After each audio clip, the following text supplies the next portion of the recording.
하나님 말씀 같이 봅니다. 열왕기하 17장 34절에서 41절까지입니다.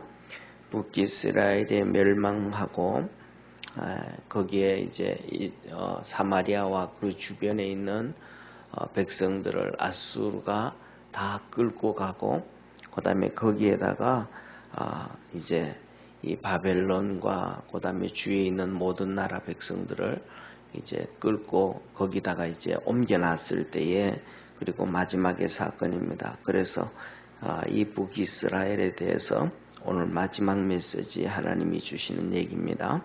우리 한 절씩 교독합니다. 저희가 오늘까지 이전 풍속대로 행하여 여호와를 경외치 아니하며 또 여호와께서 이스라엘이라 이름 주신 야곱의 자손에게 명하여 율례와 법도와 율법과 계명을 준행치 아니하는도다. 옛적에 여호와께서 야곱의 자손에게 언약을 세우시고 저희에게 명하여 가라사대 너희는 다른 신을 경외하지 말며 그를 숭배하지 말며 그를 섬기지 말며 그에게 제사하지 말고 오직 큰 권능과 편팔로 너희를 애굽에서 인도하여 낸 여호와만 너희가 경외하여 그를 숭배하며 그에게 제사를 드릴 것이며, 또 여호와가 너희를 위하여 기록한 율례와 법도와 율법과 계명을 너희가 지켜 영원히 행하고 다른 신들을 경외치 말며 또 내가 너희와 세운 언약을 잊지 말며 다른 신들을 경외치 말고 오직 너희 하나님 여호와를 경외하라. 그가 너희를 모든 원수의 손에서 건져내리라 하셨으나 그러나 저희가 듣지 아니하고 오히려 이전 풍속대로 행하였느니라. 그 여러 민족이 여호와를 경외하고 또 그 아로 새긴 우상을 숨기더니 그 자자손손이 그 열조에 행한 것을 쫓아 오늘까지 그대로 하니라. 아멘.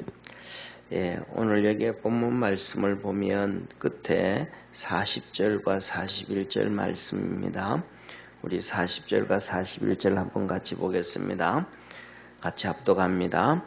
그러나 저희가 듣지 아니하고 오히려 이전 풍속대로 행하였느니라. 그러나 여러 민족이 여호와를 경외하고 또 그 아로 새긴 우상을 섬기더니 그 자자손손이 그 열조에 행한 것을 쫓아 오늘까지 그대로 하니라. 이스라엘 백성들 뿐만 아니라 이 사마리아와 그 주변에 끌어다 놓은 이방인들도 이스라엘 백성들하고 똑같이 행했다. 다시 말하면 어제 우리가 하나님 말씀 앞부분에서 24절에서부터 시작해서 33절까지 봤던 것처럼 하나님께서 그 이스라엘 백성들을 사마리아로 옮겼단 말이에요. 그런데 옮겼는데 바벨론 사람들부터 시작해서 하나님께서 그들을 전부 다 이쪽으로 이제 옮겨놨는데, 그들이 온이 와가지고는 자기들의 신을 섬길 거 아니에요. 예, 자기들의 신을 섬길 때 하나님께서 사자를 보내가지고 사자가 사람들을 물어뜯어 죽인 거예요. 사자를. 우리 성경이 조금 이렇게 객관적으로 번역이 좀 선명하게 안 헷갈리게 하면 좋은데, 예를 들면 성경에서 사자다 할 때는 세 종류를 얘기하잖아요. 그래서 첫째로는 천사를 보고 사자라 그래요. 그 다음에 두 번째로는 하나님이 보낸 사람들을 또 보낸 사람을 사자라 그래요. 그 다음에 세 번째로는 동물 짐승이 있죠. 그죠? 동물 짐승을 사자라고 표현해요. 그래서 성경을 읽다 보면 이 세 가지 중에 어떤 건지 좀 우리가 좀 이렇게 깊이 봐야 되는데, 우리말로 보다가는 문맥상으로 볼 때는 어떤 데는 많이 헷갈릴 때가 많아요. 특히 오늘 어제 봤던 이 부분 같은 경우는 하나님이 하나님이 사자를 보내서 사람을 여러 명 죽였더라 그러거든요. 그러면 그 사자가 와서 사람을 죽였는데 그냥 쉽게 말하면 물어뜯어 죽였다. 그러면 이거 동물 사자인 줄 아는데 그냥 죽였다 그러니까 이게 천사가 와서 사람을 죽였는지 애굽처럼 장자들을 죽인 것처럼 죽였는지 아니면 하나님의 사람이 보아가지고 죽였는지 아니면 동물이 와서 죽였는지 이걸 찾기가 정말로 이렇게 이해하기가 어려워요. 그런데 이 부분은 뭐냐면 동물들이 죽인 거예요. 동물이. 이 사자가 와가지고 사람을 그 이방인들을 물어뜯어 죽였어요. 그 이방인들을 물어뜯어 죽였더니 이방인들이 전부 이 아수르 왕에게 항소를 하는 거예요. 보고를 하는 거예요. 우리가 여기 당신이 우리를 여기저기 나라 사람들 여기 갖다 놓고 살게 했는데 우리가 여기서 왔더니 여기 신을 안 섬겨서 가나안 땅에 있는 이스라엘 백성들의 신을 안 섬겨서 사자가 우리를 물어뜯어 죽였다. 어떻게 하면 좋겠냐라고 이제 보고를 합니다. 그랬더니 아수르 왕이 그러면 포로로 끌고 와 있는 이 제사장, 이스라엘의 제사장을 한 명을 선별해서 보내서 그들에게 하나님을 어떻게 섬기는지 가르쳐주자. 그래서 그들을 보냈어요. 그런데 이 제사장이 와서 베델에 거하면서 가르쳐줬단 말이에요. 그런데 뭐냐면 이 제사장도 그 전에 여기서 망할 때 이스라엘이 망할 때까지 있었던 제사장이라서 그들은 쉽게 말하면 우상 숭배하고 쉽게 말하면 세 종류의 신들을 섬기고 있는 거예요. 북이스라엘이 대표적으로 첫째로는 이 북이스라엘이 세웠던 여로보암 왕이 만든 금송아지, 베델과 그다음에 또 단에다가 세워놨던 금송아지를 만들어 놓고 이게 하나님이다 하면서 섬겼던, 그리고 그다음에 또 하나님을 그래도 뭐 믿음 안에서 섬기고 있었던 사람들, 그다음에 세 번째는 가나안 땅에 있는 그 북쪽의 아람과 동쪽의 모압과 그다음에 가나안 땅에 섬기던 바알과 아세라 목상들, 이들을 이렇게 다 다신을 쉽게 말하면 하나님을 중심으로 해가지고 하나님도 같이 다신을 섬겼단 말이에요.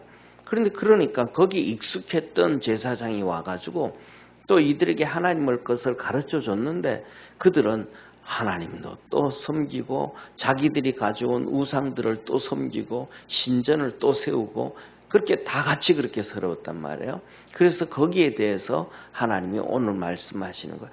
이스라엘 백성들이 그렇게 다신을 섬기다가 망해서 죽었는데 하나님도 섬기고 바알도 섬기고 그다음에 그 금신도 섬기고 전부 이것저것 다 섬기다가 죽었는데 이 제사장이 와가지고는 우리가 이렇게 망한 것은 여러 신들을 섬기다가 망했다.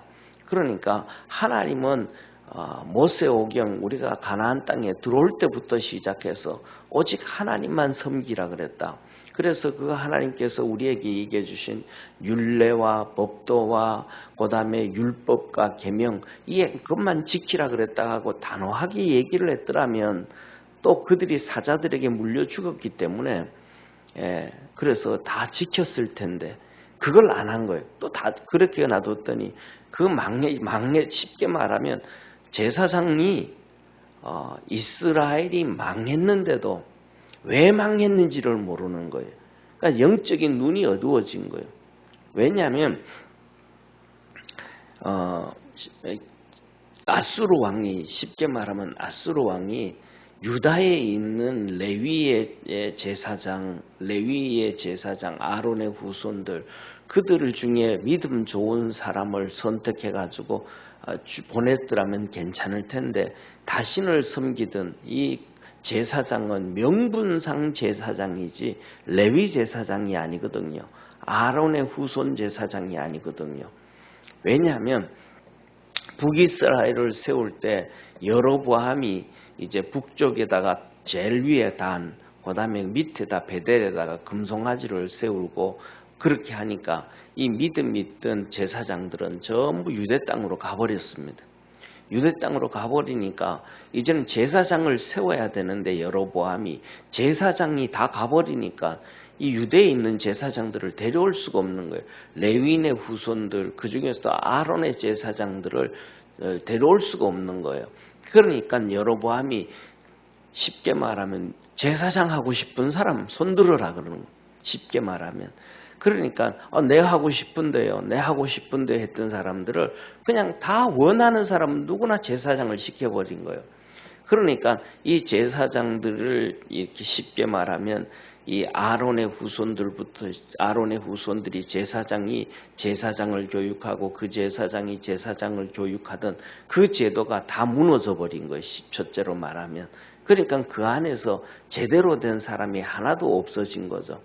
그러다 보니까 그냥 자연스럽게 하나님도 엉망으로 섬기고, 그 다음에 금송아지도 섬기고, 바알도 섬기고, 그 다음에 아세라 목상도 풍요로 신이라고 해가지고 또 섬기고, 이런 그 가운데 있던 제사장을 포로로 끌려갔는데, 그 제사장이 와서 가르치니까 또 엉터리가 되어진 거죠, 엉터리가. 예, 그래서 결국은 그렇게 망했던 이스라엘 백성들에게 가나안 땅에 들어와 있는 수많은 이방인들에게도 또 같이 우상을 숭배하고 만들어 버렸습니다. 그래서 그 결과에 대해서 하나님이 오늘 이렇게 말씀하셔요. 그래서 오늘 여기에 본문 말씀에서 보면 이 34절 이렇게 말씀하시잖아요. 저희가 오늘날까지 이전 풍속대로 이 성경이 기록되는 지금까지, 그러니까 이스라엘 백성들이 하나님도 섬기고 금송아지도 섬기고 바알과 아세라 묵상과 뭐 수많은 일은 다곤부터 시작해서 우상을 섬기던 그 풍속대로 그 북쪽에 사는 이스라엘 백성들 또 포로로 끌려가고 난 다음에 그 자리에 와서 강제 이주시켜서 사는 바벨론 사람들부터 시작해가지고 그러니까 아수르 사람은 안 끌다라온 거예요. 왜? 아수르는 자기 국민들이니까 자기 국민들은 그대로 살게 하고 아수르가 주변에 있는 나라들을 정복하고는 그들을 전부 다 끌어다가 여기다 놓은 거예요. 그러니까 그들대로 이전 풍속대로 이스라엘이 하나님도 그다음에 이방신들도 이것저것 다 섬겼던 것처럼 그렇게 풍속대로 살았고 행하였고 하나님을 경외치 아니하고 또 여호와께서 이스라엘이라 이름을 주신 야곱의 자손에게 명하신 율례와 법도와 율법과 계명을 준행치 않았더라. 그러니까 하나님은 하나님도 섬기고 이방신들도 같이 섬기는 그것을 보고 하나님은 하나님을 섬겼다 그러지 않아요. 그럼 사람들은 그러잖아요. 나도 하나님도 섬기고 이것도 섬기고 했으니까 하나님 섬긴 것도 예를 들면 뭐 하나님을 섬기고 바알도 섬기고 아세라 목상도 섬기고 그다음에 우리가 가져왔던 우리 조상들의 신도 섬기면 하나님도 섬긴 것이 4분의 1은 되지 않습니까? 예를 들면 그렇게 할 수 있잖아요. 그죠? 그런데 하나님은 그걸 하나님 섬겼다 그러지 않아요. 그거는 그냥 우상 숭배했다라고 얘기를 하는 거예요. 그래서 오늘 이스라엘 백성들도 그랬고 가나안 땅 이 사마리아 땅과 그 주변에 끌려왔던 사람들도 전부 다 그렇게 다신을 섬겼더라라고 말씀을 합니다.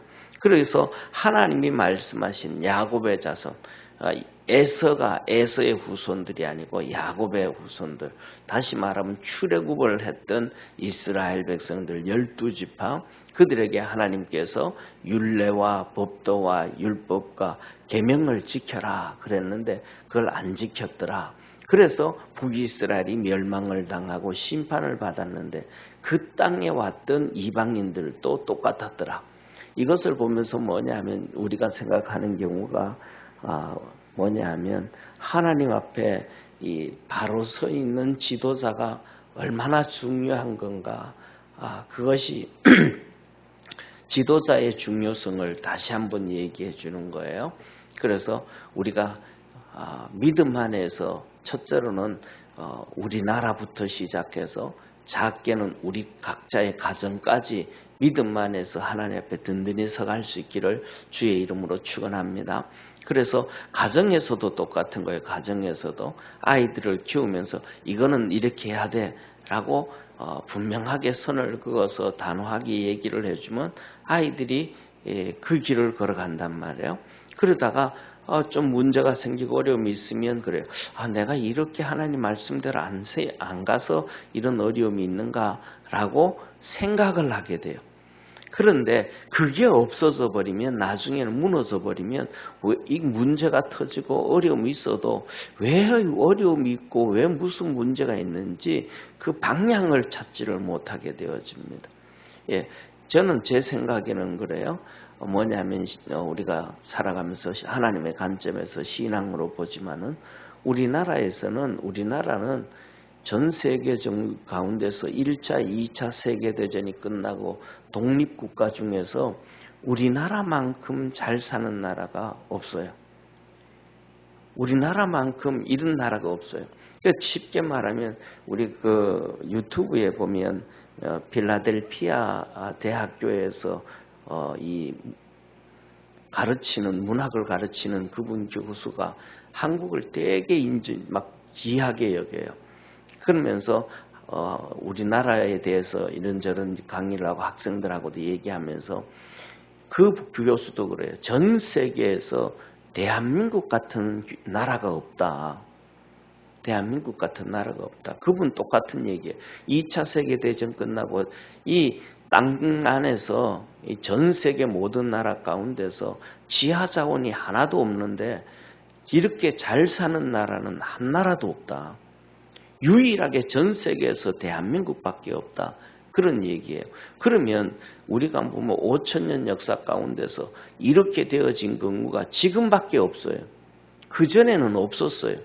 조선시대도 그렇지 아니하였고 그전에 고려시대도 그렇지 아니하였고 그전에 고구려 시대도 그렇지 아니하였고 그전에 통일 신라시대도 그렇지 아니하였고 언제든지 한 번도 없었어요. 그런데 지금 우리가 사는 시대에만 그래요. 왜 그럴까요? 그 이유는 한 가지인 거예요. 뭐냐면 1882년에 기독교 복음이 들어올 때 우리나라에 들어왔던 선교사들은 하나님께서 전 세계적으로 가장 그 성경적인 보수신학이라 그럴까 개혁신학이라 그럴까 그 사람들만 뽑아서 우리나라에 보내주신 거예요. 그래서 우리나라의 기독교의 신앙이 아주 좋았던 왜냐하면 그 당시에는 1800년대 그리고 1800년 후반 들어서는 전 세계의 기독교의 신앙이 전부 뭐냐면 완전 인본주의 신앙이고 완전히 그냥 다 망가진 신앙이에요. 그래서 1920년쯤 들어가면 이 장로교 신학 중에서 바르트라는 신학이 있어요. 바르트라는 사람이 있어요. 그분이 얘기를 하는데 그분은 신학이 오늘날로 예를 들면 이렇게 좀 완전 성경적이고 완전 좌파적 예를 들면 뭐 해방신학 예수님이 이 땅에 오신 것은 우리를 구원하기 위함이 아니라 사회운동하러 오셨다라고 할 정도로 완전히 그냥 복음과는 상관없는 완전히 왼쪽의 좌파와 우파라고 얘기하면 보수와 자유신학이라고 얘기한다 그러면 이 바르트 신학은 거의 한 30% 정도 왼쪽에 가 있는 신앙이에요. 그런데 30% 정도 왼쪽에 가 있는 신학이 바르트 신학인데 그분에 대해서도 그 당시에 뭐라고 하냐면 저거 보수 꼴통 그 정도 얘기를 할 정도였어요. 그러니까 그 당시에 정말로 성경적인 신앙을 가졌던 사람이 없었던 시대. 그러다가 보니까 우리가 잘 아는 것처럼 학자들 중에서 그다음에 니체 같은 경우도 있고 신은 죽었다, 하나님은 죽었다, 없다 이런 얘기도 하고 그다음에 유물론이었던 우리 사람에게 영혼이 있는데 영혼도 없다, 천국도 없다, 이 세상의 물질 중심이다. 그래서 유물론이었고 그 유물론의 꽃이 공산주의잖아요. 이 공산주의가 그때 막 만들어져 나오고 이 1900년 들어서면 공산주의가 활개를 치고 전 세계 거의 반을 잡아먹을 정도로 문제가 터졌잖아요. 그만큼 신앙이 엉망으로 떨어져 있을 때요. 그런데 우리나라에 보내진 목사님들, 신학자들은 정말로 그냥 그 중에 몇 명 안 남아있는 보수주의 신학을 우리에게 보내줬단 말이에요. 그것을 통해 가지고 평양신학교가 세워지고 그분들로 통해 가지고 선교사들로 목사들이 세워지고 하니까 일제시대의 그 신사참배의 박해 가운데서도 믿음을 지키가는 거예요. 그것이 50년대, 60년대 그 보수신학을 그대로 이끌어가고 있는 거예요. 지켜온 거예요. 그러니까 그 가운데서 하나님이 우리에게 복을 주셨음을 믿으시기를 바랍니다. 이게 하나님의 방법이에요. 그렇게 되어지고 나니까 쉽게 말하면 정치하는 이승만 대통령이나 박정희 대통령이나 전두환 대통령 이분들이 전부 다 그 기독교와 함께 가게 되어지고 그래서 매달마다 이루어지는 것 중에 하나가 조찬기도예요. 하나님 앞에서 그들이 관료들이 하나님을 믿든 안 믿든 간에 와가지고 하나님 앞에 같이 예배드리면서 믿음으로 달려가고 하나님의 도움을 구해서 축복을 받은 거예요. 지도자의 중요성이에요. 오늘날도 우리가 달려가면서 이 나라가 하나님 앞에서 그렇게 복을 받도록 또 기도해야 되고 또 뿐만 아니라 오늘 여기 제사장이 나오는 것도 똑같은 거예요. 그 제사장이 와가지고 우리가 망해버린 건 너 아냐? 너들 나라도 망했지 않냐? 너들 나라도. 바벨론도 망했고 주위에 아수르한테 다 망했지 않냐. 이 망한 이유가 우상 숭배를 해서 그렇다. 우리도 하나님을 버리고 다 그렇게 우상 숭배했더니 망해버렸다. 그런데 한번 봐라. 저 우리 바로 붙어있는 밑에 있는 조그마한 유다 땅 쉽게 말하면 우리나라로 얘기하면 경상도 딱 맞게 경상도 이 땅보다가도 적은 저 조그마한 유다 봐라. 아수르가 아직도 그걸 못 점령하고 있지 않냐. 그들은 그래도 하나님만을 섬기는 왕들이 반이나 있었다. 그러니까 그 하나님을 섬기는 왕들이 반 정도는 전부 다 우상을 버려라. 신앙으로 회복해라. 믿음으로 가라 그랬더니 그 나라가 아직도 있잖아. 우리 형제 나라인데 12족속들 중에서 12지파들 중에서 10지파가 우리인데 그들이 우리보다 6분의 1이나 작은데 6분의 5가 되는 우리는 망해도 저 조그만 나라는 안 망했지 않냐. 그래서 오늘 여기에 본 말씀 보면 이렇게 말씀을 하고 계셔요. 한번 보시기를 바랍니다. 39절 한번 보시죠. 같이 한번 39절 한번 같이 읽습니다. 시작. 오직 너희 하나님 여호와를 경외하라. 그가 너희를 모든 원수의 손에서 건져내리라 하셨으나 하나님만을 믿음으로 열심히 달려가면 하나님이 너희 모든 원수의 손에서 건져주신다 그랬다. 이게 하나님의 말씀이다.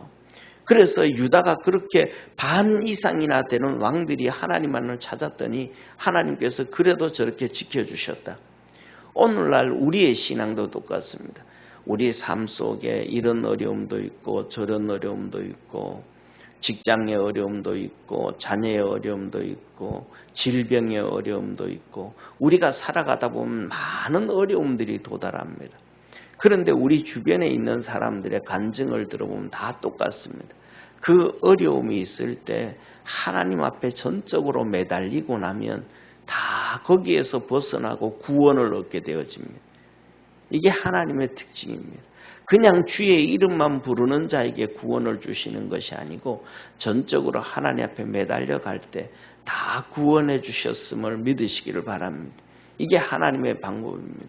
직장을 다니는데도 어려움 당해가지고 하나님 직장 달라고 그렇게 몸부림치고 일하면 하나님께서 좋은 직장을 돈을 많이 버는 직장이 아니래도 하나님께서 가장 좋은 것을 준비해 주시고 주시는 하나님이시고 질병 가운데서도 건져주시는 하나님이고 가정의 문제 가운데서도 하나님은 다 해결해 주시는 절대적인 하나님이심을 믿으시길 바랍니다.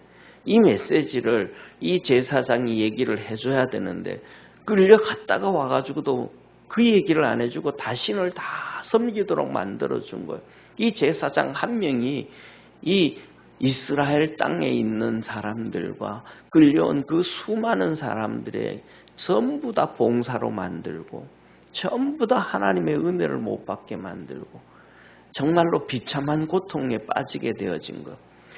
그런데 중요한 것은 바로 그겁니다. 나중에 그렇게 됐지만 우리가 전부 다 하나님 앞에서 다 서게 되어지는데 이 제사장이 하나님 앞에 서게 되어졌을 때 그 죄값을 어떻게 감당을 할까?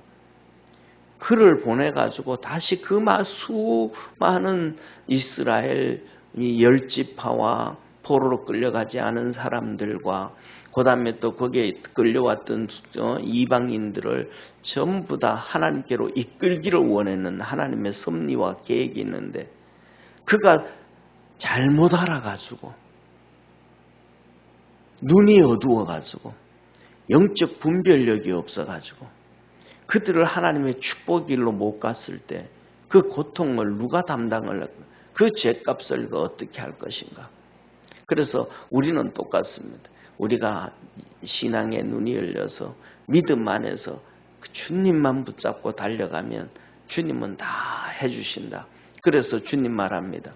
큰 능력과 편팔로 애굽에서 구원해 주신 하나님. 그 큰 능력과 품에 안아주시는 큰 팔로 편팔로 우리 하나님만을 의지하고 달려갈 때 우리에게도 그 구원을 주시는 하나님이심을 믿으시길 바랍니다. 그래서 오늘 말씀하신 두 번이나 말씀을 합니다. 우리 한번 같이 보겠습니다. 34절을 한번 같이 봅니다. 같이 읽습니다. 시작. 저희가 오늘까지 이전 풍속대로 행하여 여호와를 경외치 아니하며 또 여호와께서 이스라엘아 이름을 주신 야곱의 자손에게 명하신 율례와 법도와 율법과 계명을 준행치 아니하는도다. 또 우리 37절 한번 같이 읽습니다. 또 여호와가 너희를 위하여 기록한 율례와 법도와 율법과 계명을 너희가 지켜 영원히 행하고 다른 신들을 경외치 말며. 하나님은 이 본문에서 이스라엘 백성들이 망한 그 이유를 딱 4가지 얘기하고 쉽게 말하면 한 가지, 그런데 4가지를 얘기합니다. 율례와 율법과 법도와 계명, 이 4가지를 하나님 섬기는데 하나님이 말씀하신 대로 율례를 지키고 법도를 지키고 율법을 지키고 계명을 지켜라.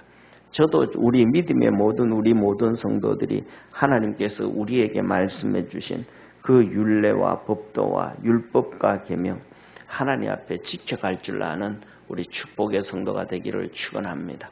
기도하겠습니다. 전능하신 하나님 아버지, 이 제사장 한 명이 잘못 가르쳐 줌으로 말미암아 이스라엘 열지파와 망한 그들과 또 끌려와서 남의 땅에서 사는 수많은 이방인들이 잘못 알고 잘못 배워서 자자손손이 그 열조에 행한 것을 쫓아 심판을 받고 멸망을 당한 그 열조들의 것을 그대로 쫓아 오늘까지 그대로 하니라 라고 하나님은 말씀하셨습니다.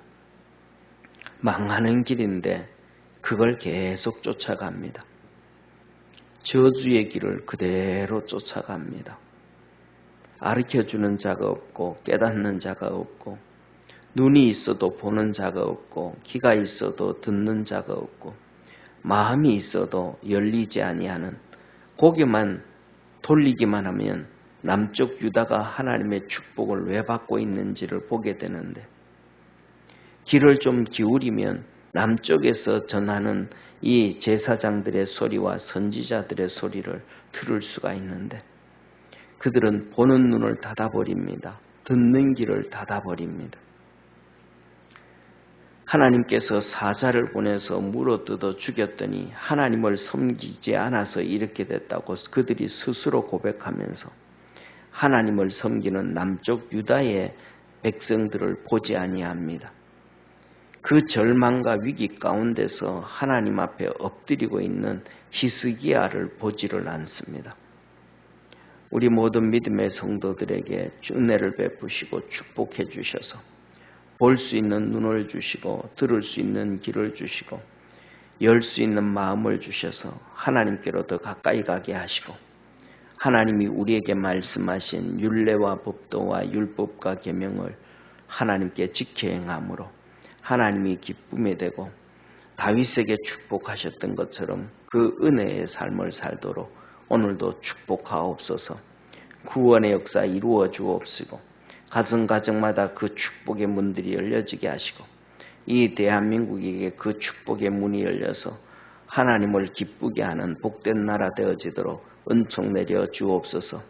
이 안에서 모든 백성들이 기쁨과 감사와 즐거움으로 찬송하며 하나님의 은혜를 누리게 하옵소서.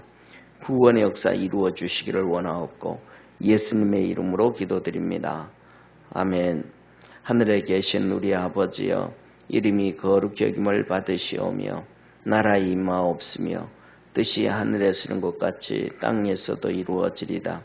오늘날 우리에게 일용할 양식을 주옵시고 우리가 우리에게 죄진 자를 사하여 준 것 같이 우리 죄를 사하여 주옵시고 우리를 시험에 들게 하지 마옵시며 다만 악에서 구하옵소서. 대개 나라와 권세와 영광이 아버지께 영원히 있사옵나이다. 아멘.